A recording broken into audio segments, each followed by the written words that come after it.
Hello and welcome to पैसे live. Budget की इस खास कवरेज में आज हमारे साथ मौजूद है आलोक कुमार जी, जो इंडक्टर्स के फाउंडर हैं। सर से जानेंगे कि इंडिया में इंफ्रास्ट्रक्चर को लेकर क्या बड़े बदलाव हो रहे हैं। सबसे पहले तो सर बहुत-बहुत शुक्रिया आप हमारे साथ जुड़े इतने हेक्टिक डे पे। सर इंडिया में इन्वेस्टमेंट को लेकर इंडिया में बजट में कितने बड़े ऐलान हुए और इंफ्रास्ट्रक्चर बनाने को लेकर क्या आप देखते हैं इंडिया में क्या आगे का 10 साल का प्लानिंग होना चाहिए, 5 साल की प्लानिंग होना चाहिए? देखिए, ये बजट जो है अकॉर्डिंग टू मी ये फॉरवर्ड लुकिंग बजट है। ये बजट के का जो इम्पैक्ट है वो आज उतना देखने को ना मिले, लेकिन लॉन्ग टर्म में इसका काफ़ी बड़ा इम्पैक्ट होगा। So it is a forward looking budget, पहली सबसे बड़ी बात है। दूसरी बात है, इस बजट में जो ख़ास चीज़ मैंने देखा है, हर फ़ील्ड को कवर किया गया है। और वैसे सारे फ़ील्ड जो है, वैसे सारे जो क्षेत्र है, जो आने वाले 10 साल में क्रिटिकल होंगे किसी भी कंट्री के लिए, उन सारे क्षेत्रों को, उन सारी चीज़ों को कवर किया गया। तो उस लिहाज से ये बहुत बढ़िया बजट है, काफ़ी बैलेंस्ड बजट है, जिसको कह सकते हैं। दूसरी जो सबसे बड़ी चीज़ हम लोग कंज़म्पशन की बात करते हैं, जी। तो कंज़म्पशन के ऊपर आप देखें तो मेरे हिसाब से पिछले कुछ सालों में ये सबसे बेहतरीन बजट है, जिससे कि करीब 1 लाख करोड़ रुपए हमारे इकोनॉमी में एक तरीके से फ्री फ्लो हो, राइट? जिससे कि हम कंजम्पशन को इंक्रीज करेंगे और प्रोडक्शन को इंक्रीज करेंगे, एम्प्लॉयमेंट को इंक्रीज करेंगे और अल्टीमेटली हमारे जीडीपी जिससे इंक्रीज होगा ओवरऑल। सर जब भी बजट पेश किया जाता है उसके अलावा भी सरकार की पॉलिसी जब भी बजट पेश किया जाता है उसके अलावा भी सरकार की पॉलिसीज़ में विज़न 2047 की बात ज़रूर की जाती है। उसमें इंफ्रास्ट्रक्चर का, उसमें ये सारी चीज़ों का कितना बड़ा रोल होने वाला है as a developing nation Bharat के लिए अगर बात करें तो? देखिए, अगर देश को डेवलप होना है तो इंफ्रास्ट्रक्चर तो सबसे बेसिक चीज़ है कि आपके पास डेवलपमेंट को सपोर्ट करने के लिए, देश के विजन को सपोर्ट करने के लिए आपके पास उस तरीके का इंफ्रास्ट्रक्चर हो, अगर बेसिक चीज़ें हैं वो। सो इंफ्रास्ट्रक्चर में सरकार का थ्रस्ट रहा है। इस बजट में भी काफ़ी सरकार ने इसके ऊपर अटेंशन दिया है, थ्रस्ट दिया है और इसके दूरगामी परिणाम होंगे देश के अंदर। सर ईज़ ऑफ डूइंग की बात इंडिया में की जाती है और कई स्टेट्स में वो डिफरेंशिएटिंग भी है, कई स्टेट उसमें बहुत अच्छा परफ़ॉर्म कर रहे हैं, ख़ासकर साउथ इंडियन स्टेट। तो आप जो रीजनल डिवाइड है इंडिया में ख़ासकर इंफ्रास्ट्रक्चर को लेकर, इन्वेस्टमेंट को लेकर, इस पर आपकी क्या राय है? नहीं, regional divide to some extent है। अगर आप देखेंगे इंडिया को यूनिफॉर्मली आप देखेंगे तो सदर्न स्टेट, वेस्टर्न स्टेट, ये जो दो सेगमेंट है, जी, जी। ये बाकी के दो दो हमारे स्टेट्स है, नॉर्थ एंड ईस्ट, इससे आगे। इसका रीजन बड़ा सिंपल है, दो चीजें हैं इसके पीछे। एक तो वहाँ पे जो बेसिक इंफ्रास्ट्रक्चर बेहतर है वहाँ पे, नंबर वन।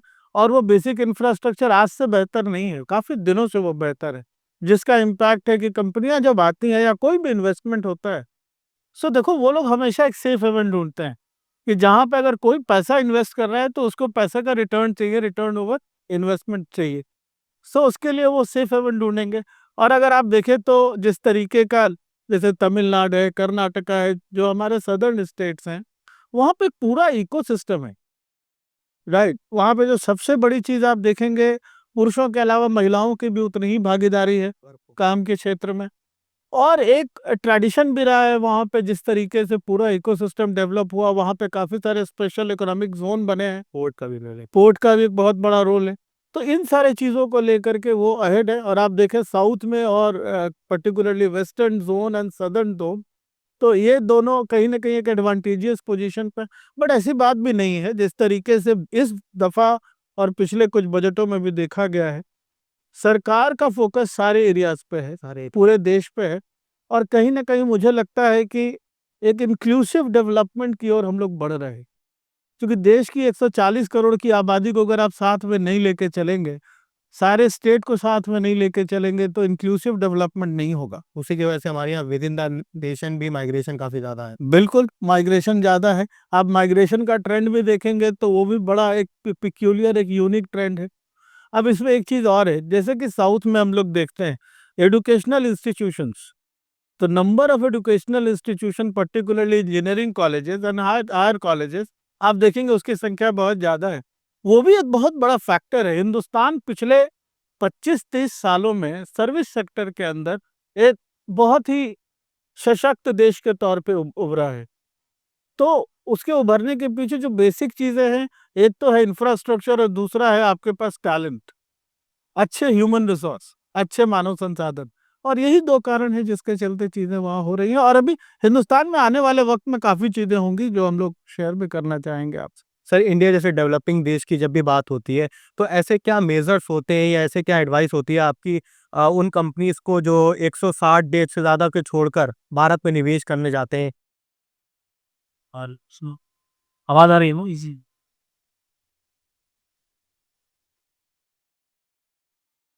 जब भी इंडिया में इन्वेस्टमेंट की बात होती है, क्योंकि 160 और भी देश हैं जहां कंपनीज इन्वेस्ट करती है, तो आपके क्या मंत्र होते हैं बताने के लिए, एडवाइस करने के लिए उन कंपनीज को कि वो इंडिया में निवेश करो, और इंडिया कितना बड़ा ऑप्शन है उनके लिए? देखिए, इन हिंदुस्तान का जो इम्पोर्टेंस है ये डे बाय डे बढ़ता जा रहा है ग्लोबल इकोनॉमी में। और उसके बढ़ने के पीछे दो तीन मुख्य कारण हैं। एक तो सबसे बड़ा कारण है हमारे यहाँ के अवेलेबिलिटी ऑफ टैलेंट पूल। आप देखेंगे हिंदुस्तान की जो हमारी आबादी है, जो डेमोग्राफिक डिविडेंड जिसकी हम बात करते हैं, 60% आबादी हमारी युवा है, युवा वर्किंग एज पॉपुलेशन है, राइट।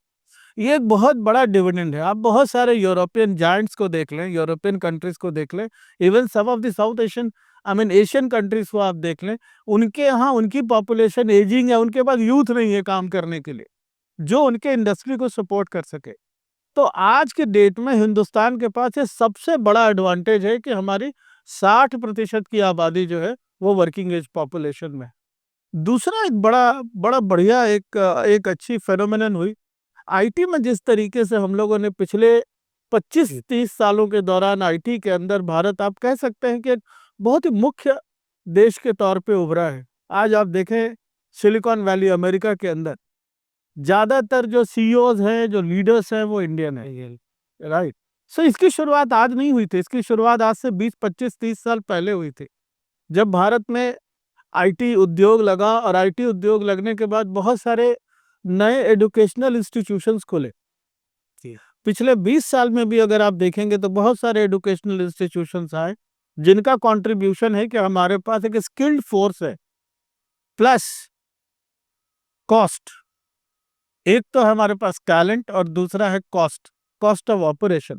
हम इसमें आपको अभी रिसेंट फेनोमेनन एक बताना चाहेंगे, आप भी पता होगा आपको, वो है डीप सीक का। डीप सीक अभी कुछ दिनों से, 2-4 दिनों से हम लोग डीप सीक के बारे में सुन रहे हैं। डीप सीक क्या, ये एक बहुत बड़ा ट्रांसफॉर्मेटिव चेंज है डीप सीक इंडस्ट्री के लिए, पूरी ग्लोबल इकोनॉमी के लिए।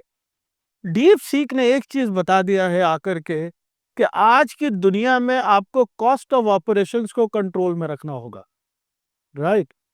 आप चाइना जिसको $5 मिलियन में कर सकता है, दूसरे देश अगर उसको $500 मिलियन में कर रहे हैं, so it is a difference of 100 times, right. So एक मैसेज जो ग्लोबल कम्युनिटी, बिजनेस कम्युनिटी को गया है, that you have to keep your cost in check, right. और हिंदुस्तान से, हाँ, right, so you have to keep the cost in control. और हिंदुस्तान आज उस दिशा में सबसे बेहतर डेस्टिनेशन बन के उभरा है, right, because of talent, because of English speaking population and because of our cost, right.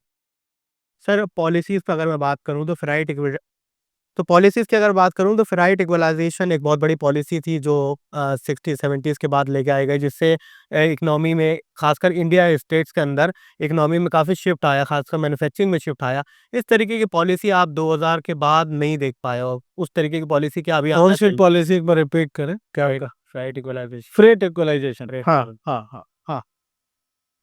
सो देखिए, अगर आप देखेंगे तो हर दशा काल में, राइट, हर डिकेड में, रादर हम लोगों को कहना चाहिए हर दशक में एक अलग चैलेंज होता है इंडस्ट्री के सामने।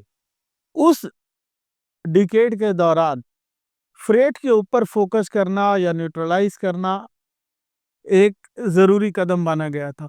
उसके बाद आप देखेंगे भारत का बहुत बड़ा फोकस रहा है मैन्युफैक्चरिंग की तरफ और सर्विस सेक्टर के डेवलपमेंट के ऊपर।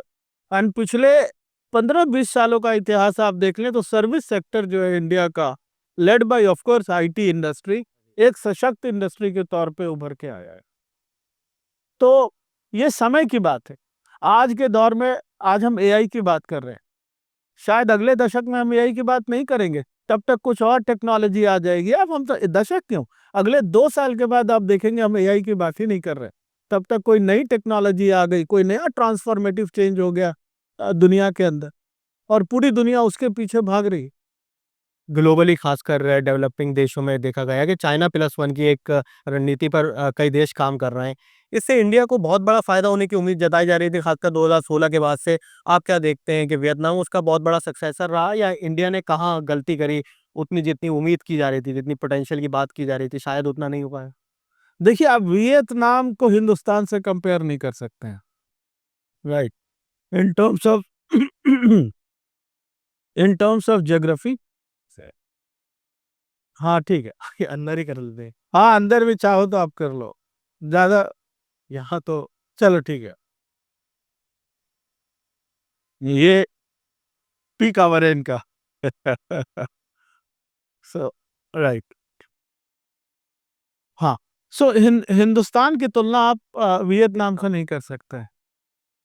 In terms of geography, size of the country, in terms of population, in terms of English speaking population, in terms of talent। देखो, मैन्युफैक्चरिंग में कुछ हद तक वियतनाम जो है हिंदुस्तान के कुछ काम को अपनी तरफ, या चाइना से निकले हुए कुछ काम को ले सकता है, बिकॉज उनके पॉपुलेशन का स्ट्रक्चर वैसा है जो मैन्युफैक्चरिंग को सपोर्ट करे, राइट? बट सर्विस सेक्टर में वियतनाम कितना कर पाएगा? बहुत कुछ कर भी नहीं पाया है और बहुत कुछ कर भी नहीं पाएगा। रही बात, एक चीज हम लोगों को समझना बहुत जरूरी है, जो जियोपॉलिटिकल, जो अभी रीसेंट जो डेवलपमेंट हुए हैं, ये deep seek, post deep seek world जो होगी वो टोटली डिफरेंट वर्ल्ड होगी, राइट? डीप सीक के बाद अमेरिका को एक मैसेज, बहुत ही क्लियर मैसेज गया है कि आप हर कुछ नहीं कर सकते हैं, और द काइंड ऑफ कॉस्ट उनका जो कॉस्ट स्ट्रक्चर है, उस कॉस्ट स्ट्रक्चर में उनके लिए आने वाले दिनों में इनोवेशन करना, नए प्रोडक्ट डेवलप करना एक बहुत बड़ा चैलेंज होगा जी। और वो चैलेंज इंडिया और चाइना, ऑफ कोर्स चाइना आज के दिन में उसने प्रूव किया है, और आने वाले दिनों में India is going to be the hub of innovation.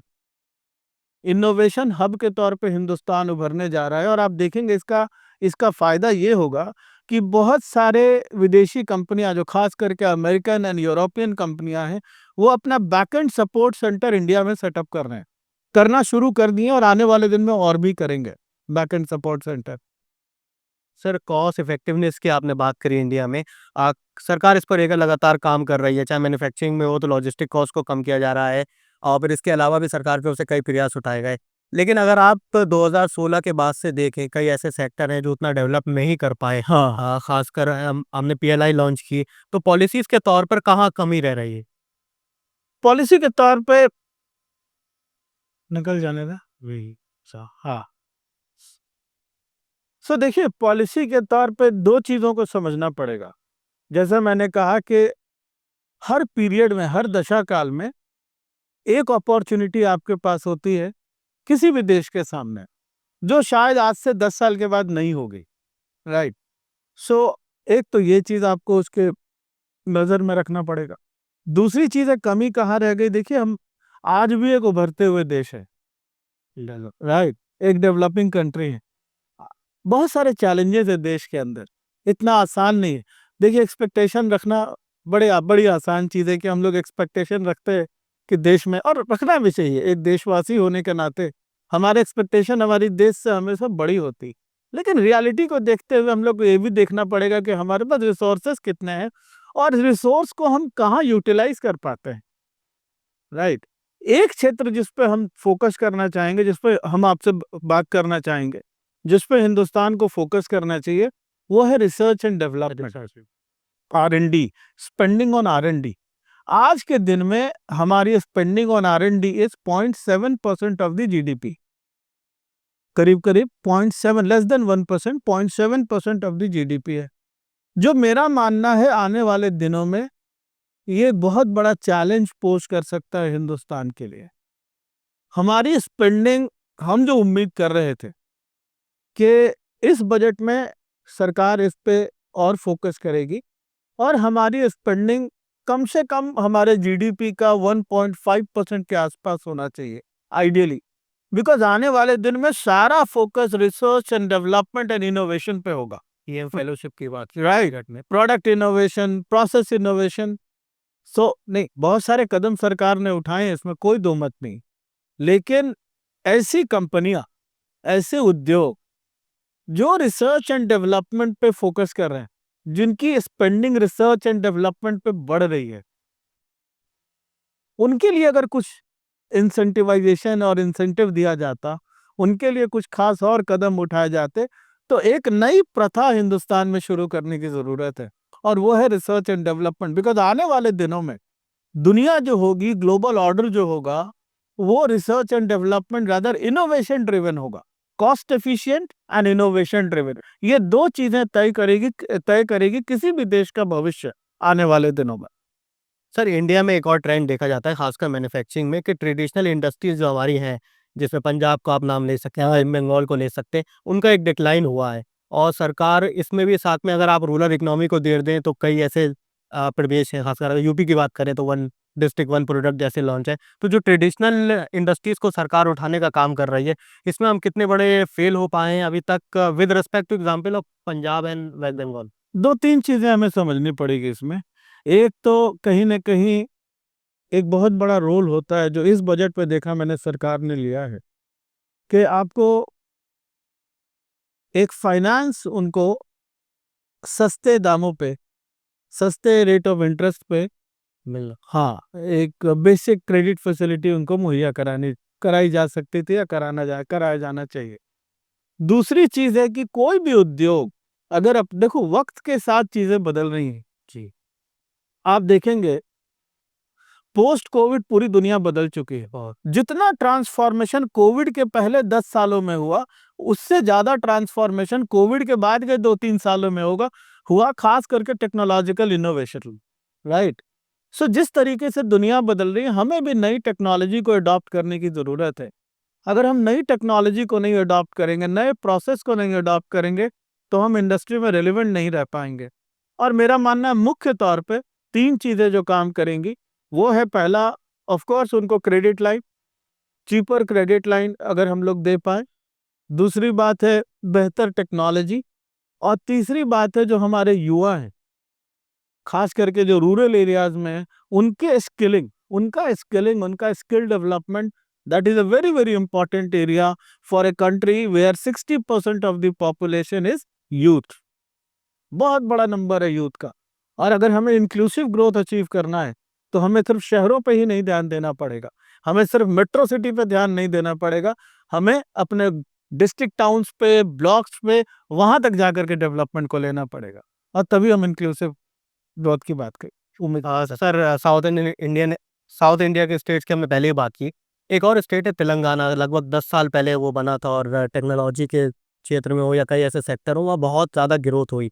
फिर कुछ ऐसे स्टेट हैं जिसका मैंने पहले भी जिक्र किया, पंजाब और या फिर वेस्ट बंगाल बोल सकते हैं। ऐसा क्या फ़र्क है on the basis of central government, अगर इसमें इनिशिएट करना चाहे, मीडिएट करना चाहे, तो क्या ऐसा कर सकती है? कौन से ऐसे पॉलिसी मेजर्स उठाए जा सकते हैं ताकि आप अपने ट्रेडिशनल इंडस्ट्रीज़ को भी बरकरार रखें और न्यू एज इंडस्ट्रीज में भी डेवलपमेंट कर सके? नहीं, सबसे बड़ी चीज है कि आप देखिए, दो चीजें आपको समझनी पड़ेंगी वहां पे। एक तो जो हम स्केलिंग की बात कर रहे थे कि ट्रेडिशनली एजुकेशन के फील्ड में अच्छे कॉलेजेस के कारण, और number of more and more colleges के कारण, वो हमेशा से हम लोगों से मतलब वो खुद से आगे रहे वहां पे। जी, राइट। वो एक बहुत बड़ा फैक्टर है, क्योंकि कोई भी इंडस्ट्री तब तक ग्रो नहीं कर सकती है जब तक उसके पास स्किल्ड वर्कफोर्स नहीं हो। आज हिंदुस्तान में देखिए, बहुत बड़ी बात हो रही है ग्लोबल कैपेबिलिटी सेंटर्स की। पूरी दुनिया हिंदुस्तान की तरफ देख रही है, और यहाँ लोग आने की कोशिश में है, हिंदुस्तान में आके वो बैक एंड सपोर्ट सेंटर डालना चाह रहे हैं। इसका सिर्फ मुख्य कारण है कि यहाँ पे टैलेंट जो है वो अबंडेंस में अवेलेबल है। राइट। और उसका भी अगर आप हब देखेंगे, तो around 60% of the GCC global capability centres, और other 70% of the global capability centres are based in southern part of the country, led by Bangalore, and then second number पे चेन्नई है। तो ये एक दिन में नहीं हो सकता है। ये काफी सालों के डेवलपमेंट का एक पूरा इवोल्यूशन का एक प्रोसेस है। आ आ रही है ना आवाज? ठीक है।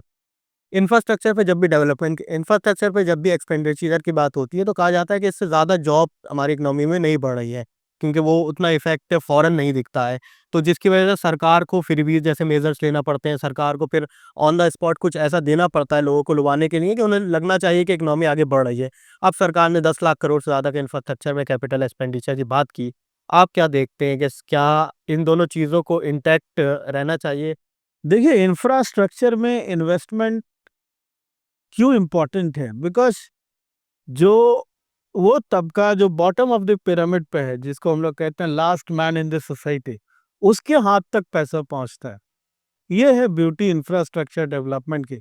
एक तो आप इंफ्रास्ट्रक्चर डेवलप कर रहे हैं जिससे कि आपके उद्योग, आपके कारखाने, आपके जो शहर हैं, उनका विकास हो रहा है, शहरों का विकास हो रहा है। दूसरे, उसी विकास के क्रम में उनके पास कैपिटल या पैसा पहुंच रहा है जिनको उसकी जरूरत भी है, और जिसके चलते इकोनॉमी में, क्योंकि देखिए उनके पास पैसा जाएगा तो पैसा हाथ में रखेंगे नहीं।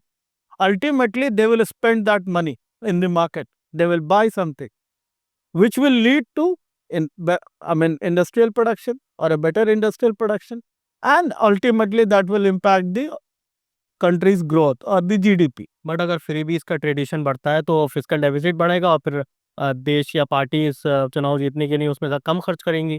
देखिए, ट्रेडिशन हाँ, फ्री बीज, आइडियली फ्री बीज के जगह पे हम लोग और भी ऑल्टरनेटिव सोच सकते हैं। फ्री बीज के अलावा कुछ और ऑल्टरनेटिव भी सरकार दे सकती है। लॉन्ग रन में सोच रही है, लेकिन जिनको उनको एड्रेस करना है 5 साल के अंदर। नहीं, हम आपसे सहमत है। फ्री बीज लॉन्ग टर्म में, शॉर्ट टर्म में देखो, आप कोविड के दौरान अगर आप देखोगे तो there was a stress, economic activity कम थी, एम्प्लॉयमेंट जनरेशन इम्पैक्टेड हुआ था उससे।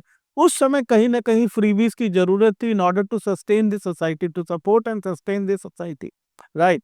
Now I believe slowly government should come out of the freebies, and वो जो पैसा है वो उन्हीं के डेवलपमेंट के ऊपर खर्च किया जाना चाहिए। वहाँ पे हम लोग वो पैसा एग्रीकल्चर में इन्वेस्ट कर सकते हैं, राइट? वो पैसा हम लोग छोटे एमएसएमई इंडस्ट्रीज के ऊपर कर सकते हैं। एमएसएमई में हम माइक्रो एंड स्मॉल की बात करेंगे, माइक्रो एंड स्मॉल इंडस्ट्रीज के ऊपर हम खर्च कर सकते हैं, जिससे कि वहाँ एम्प्लॉयमेंट जनरेशन हो एंड ओवरऑल डेवलपमेंट हो।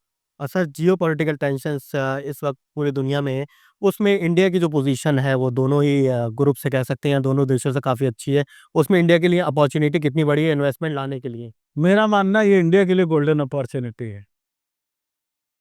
कौन से देश किससे लड़ रहे हैं, नहीं लड़ रहे हैं, वो तो हम लोग सब जानते हैं कहाँ पे क्या है चैलेंजेस। बट अगला 10 साल हिंदुस्तान का होगा, right?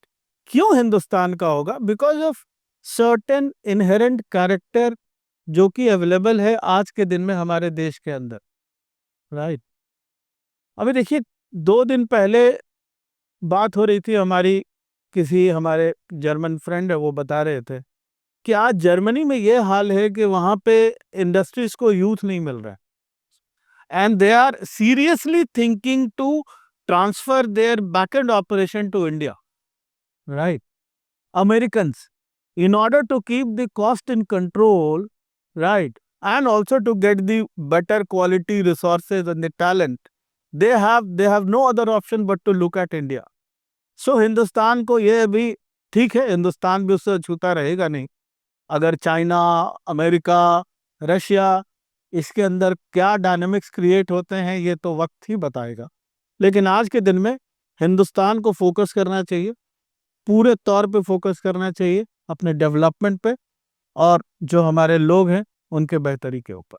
Thank you sir, budget को लेकर आपने बताया, आपने इंफ्रास्ट्रक्चर को बात करी, पूरे देश को लेकर। थैंक यू सर, हमारे साथ बात करने के बहुत बहुत बहुत बहुत शुक्रिया आपको। Thank you very much. Thank you.